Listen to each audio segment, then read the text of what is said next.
Okay good morning to everyone.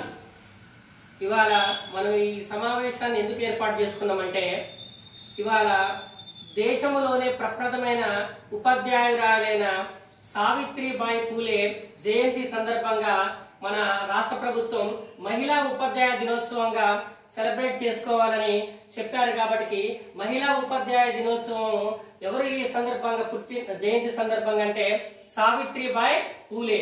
ఈమె మన first ఇండియాలో ఫస్ట్ టీచర్ అన్నమాట. ఈమె మహారాష్ట్రలోని సతారా జిల్లాలో నాయగామ్ అనే గ్రామంలో 1831 జనవరి 3వ తారీఖున ఈమె జన్మించింది. ఈమెకి 9 సంవత్సరాల వయసు ఉన్నప్పుడే 12 సంవత్సరాల వయసు గల జ్యోతిరావు పూలేతో వివాహం జరిపించారు. అంటే వీళ్ళది బాల్య వివాహం అన్నమాట.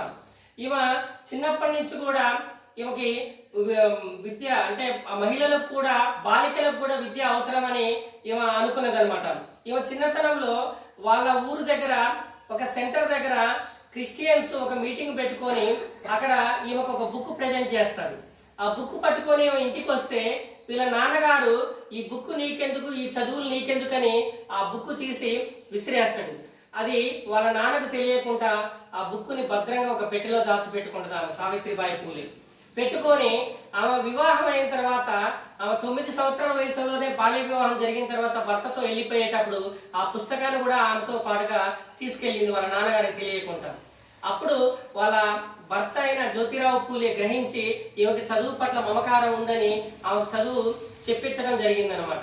ఆ తర్వాత భర్త ఆధ్వర్యంలో 1848లో మొట్టమొదట బాలికల పాఠశాలని ఆమె పూణేలో స్థాపించారు.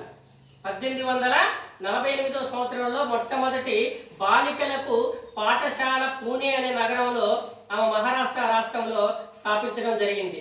ఆ తర్వాత భర్తతో కలిసి 1873వ సంవత్సరంలో ఆయన జ్యోతిరావు పూలే సత్యశోధకు అనే ఒక సంఘాన్ని స్థాపిస్తాడు. దానికి మహిళా విభాగాన్ని కూడా ఈమె సావిత్రిబాయి పూలే ఏర్పాటు చేస్తుంది అనమాట. ఈమె నిరంతరం కూడా బాలికల చదువు గురించి, కులాంతర వివాహాల గురించి, వితంతు వివాహాల గురించి ఈమె సతీ సహగమనాన్ని వ్యతిరేకించింది అనమాట. బాలికల చదువు తర్వాత దేనికి నెక్స్ట్ సతీ సహగమనం అంటే ఇప్పుడు భర్త చనిపోయినప్పుడు భార్యను కూడా భర్తతో పాటుగా ఆ చితిలో కాల్చేసారు అనమాట, కాల్చివేసేవాళ్ళు. అప్పుడు దాన్ని వ్యతిరేకించింది అనమాట ఈమె. తర్వాత కులాంతర వివాహాన్ని ప్రోత్సహించింది. అంటే ఒకే కులం వాళ్ళని చేసుకోవడం కాదు, ఏ కులం వాళ్ళని చేసుకోవచ్చు అని ఈమె మనకి కులాంతర వివాహాన్ని ప్రోత్సహించింది. ఈమె పాఠశాల నడిపే రోజుల్లో చాలా అవమానాలు ఎదుర్కొంది. ఈమె ఇంటి నుంచి స్కూల్కి వస్తుంటుంటే ఆ ఊర్లో పెద్దలందరూ కూడా ఈమెకి మీద రాళ్ళు విసిరేయటము, బురద చల్లటము ఈమె చేసేవాళ్ళు. చేస్తే ఆమె స్కూల్కి వచ్చిన తర్వాత ఆ చీరని మార్చుకొని మళ్ళీ పిల్లలకు పాఠాలు బోధించిన తర్వాత మళ్ళీ వెళ్ళేటప్పుడు ఆ బురద చల్లిన చీరని మళ్ళీ ధరించి మళ్ళీ ఇంటికి వెళ్ళేదన్నమాట. ఎన్నో అవమానాలు ఎదుర్కొంది. ఆ బాలికల పాఠశాల స్థాపించాలంటే వాళ్ళ ఊర్లో ఒక అతను వాళ్ళ యొక్క ఇల్లునిచ్చాడు, వేరే వాళ్ళు పుస్తకాలు దానం చేస్తే ఆ విధంగా ఆమె బాలికల చదువు కోసం, విద్యాభ్యాసం చెప్పించడం కోసం చాలా అవమానాలను ఎదుర్కొని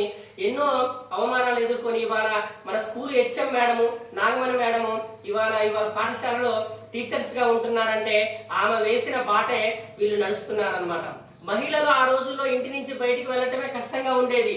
అలాంటి రోజుల్లో బ్రిటిష్ గవర్నమెంట్ కాలంలో ఆమె బయటకు వచ్చి పాఠశాలను స్థాపించి బాలికల విద్య కోసం ప్రోత్సహించింది. కాబట్టి ఆమె ఇవాళ మహిళా ఉపాధ్యాయురాల దినోత్సవం అనేది ఆమె పుట్టినరోజు, సావిత్రిబాయి పుట్టినరోజు మనం జరుపుకోవడం జరుగుతుంది అనమాట. ఈమె 1896వ సంవత్సరంలో విపరీతమైన కరువు వచ్చింది మన ఇండియాలో. ఆ కరువు టైంలో అందరికి కూడా ఆహారము దొరకని సమయంలో ఈమె జోలి పట్టి ఉన్నోళ్ళ దగ్గర నుంచి ఆహారాన్ని సేకరించి పిల్లలకి, పెద్దలకు పంచిపెట్టడం జరిగిందనమాట. ఆ టైంలోనే మన దేశంలో ప్లేగు వ్యాధి వచ్చిందనమాట. ప్లేగ్ అనే ఒక డిసీజ్ రావడం జరిగింది. ఆ వ్యాధికి చాలా మంది చనిపోతుంటే ఈమె సావిత్రిబాయి పూలే ఒక పిల్లోడికి సేవ చేసుకుంటూ ఆమె కూడా ఆ ప్లేగు వ్యాధి బారిన పడి ఆమె 1897 మార్చి 10వ తారీఖున ఆమె మరణించడం జరిగిందనమాట. సావిత్రిబాయి పూలే 1897 మార్చి 10వ తారీఖున ప్లేగు వ్యాధితోని మరణించడం జరిగింది. ఓకేనా, ఇది సావిత్రిబాయి పూలే గురించి మనం ఓకే ఆమె గొప్పతనాన్ని గురించి. కాబట్టి మీరు కూడా బాలికలు అందరూ కూడా ఆమె స్ఫూర్తిదాతగా తీసుకొని స్ఫూర్తి ప్రదాతగా భావించి మీరు కూడా మంచి ఉన్నత విద్యావంతురాలుగా తయారయ్యి మంచి ఉద్యోగం సంపాదించి భవిష్యత్తులో మంచి పొజిషన్లో స్థిరపడాలని.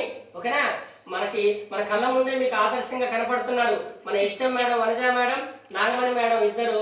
ఓకేనా, వీళ్ళు కూడా బాలికలు, ఒకప్పుడు బాలికలే ఇప్పుడు ఓకేనా స్త్రీమతిగా ఉండి మనకి స్త్రీ విద్య కోసం వీళ్ళు ఆమె వేసిన పాటలో నడవటం వల్ల వాళ్ళ టీచర్లుగా సెటిల్ అయ్యారు. కాబట్టి మీరు కూడా ఆ విధంగా స్ఫూర్తిగా తీసుకొని సావిత్రిబాయి పూలేని ఓకేనా మనం ఇవాళ మహిళా ఉపాధ్యాయ దినోత్సవంగా జరుపుకోవడం జరిగింది మన పాఠశాలలో. ఓకేనా, ధన్యవాదాలు. ఈ అవకాశం ఇచ్చిన మా హెచ్ఎం మేడం కి, మా స్టాఫ్ మెంబర్ కి అందరూ కూడా ధన్యవాదాలు తెలియజేస్తూ ఈ సమావేశాన్ని ముగిస్తున్నాం.